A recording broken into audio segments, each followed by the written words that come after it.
નમસ્કાર મિત્રો, રાજેશ પ્રજાપતિ વ્લોગમાં આપનું હાર્દિક સ્વાગત છે।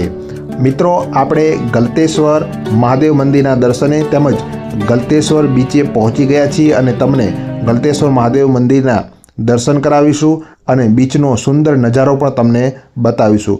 મિત્રો, આપણે ડાકોરના પ્રવાસી છીએ અને ડાકોરથી ફરતા ફરતા આપણે ગલતેશ્વર પહોંચીએ છીએ। આ રૂટના તમે વિડીયો ન જોયા હોય તો અગાઉ આપણી જ ચેનલમાં ડાકોરના તમામ જે વિડીયો છે એ મૂકેલા છે, જોઈ લેજો। હવે તમને ગલતેશ્વર મંદિર છે ત્યાં લઈ જાઉં છું અને દર્શન કરાવું છું। મિત્રો, ગલતેશ્વર મહાદેવનું જે મંદિર છે તેનો ઇતિહાસ જે છે એ પ્રાચીન કથાઓ સાથે જોડાયેલો છે। આમ તો ઇતિહાસ ઓછો મળે છે, તેમ છતાં પણ માન્યતા મુજબ કહેવાય છે કે અહીં ભગવાન શિવ જે છે એ સ્વયંભૂ રીતે પ્રગટ થયા હતા, એટલે કે શિવલિંગ જે એનું છે એ પોતે જ પ્રગટ થયેલું છે।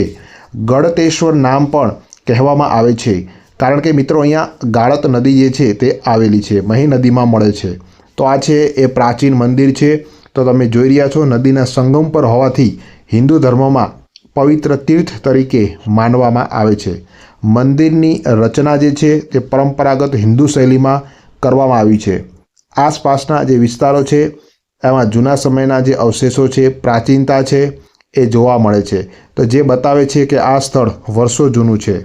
સ્થાનિક લોકો માનતા કે અહીં પ્રાર્થના કરવાથી ઈચ્છાઓ પૂર્ણ થાય છે। તો અત્યારે તમે સીધા જ દર્શન કરી રહ્યા છો ગળતેશ્વર મહાદેવ, હર હર મહાદેવ। ખાસ કરીને મિત્રો શ્રાવણ માસ અને મહાશિવરાત્રિ દરમિયાન અહીં ભક્તોની ભારે ભીડ રહે છે। હવે આપણે બીચ તરફ જઈ રહ્યા છીએ। અહીંયા નદી કિનારો છે પરંતુ સુંદર બીચનો નજારો છે। ખાણીપીણીની તમામ વસ્તુઓ મળે છે। દરિયાકાંઠે તમે ફરતા હોય તેવો અનુભવ થશે। તો તમને છેક અહીંયા જે નદી કિનારો છે ત્યાં લઈ જાઉં છું અને તમને બતાવું છું। તો જો અહીંયા તરવા માટેની તમામ વસ્તુઓ જે છે મળે છે। અહીંયા પહેરવા માટેના કપડાં મળે છે, એટલે કે ગોવા જેવો દેવ જેવો માહોલ તમને જોવા મળશે। કેરી છે, કાકડી છે, નાળિયેર છે, તમામ વસ્તુઓ જે છે નાસ્તા તમે અહીં કરી શકો છો, એન્જોય કરી શકો છો।